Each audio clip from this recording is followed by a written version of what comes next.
Wade Wilson. నువ్వెవరు?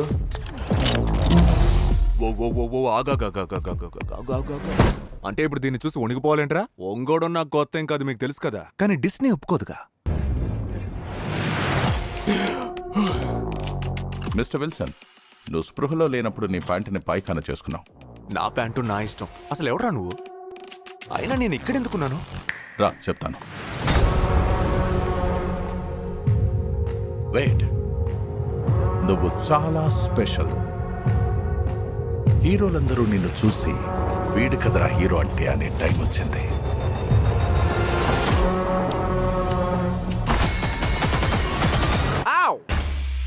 ఓ, పంజాబోర్ తగ్గినట్టుంది. 40 ఏళ్లకే ఉల్వరిన్ పుస్కి అయిపోయినట్టున్నాడే. నా దెబ్బరు చూపించిన ట్రిగ్గర్ నొక్కానంటే బుల్లెట్ నీ నవరంధ్రాల్లో ఏ రంధ్రం నుంచైనా బయటికి రావచ్చు. ఆలోచించుకో బ్రో.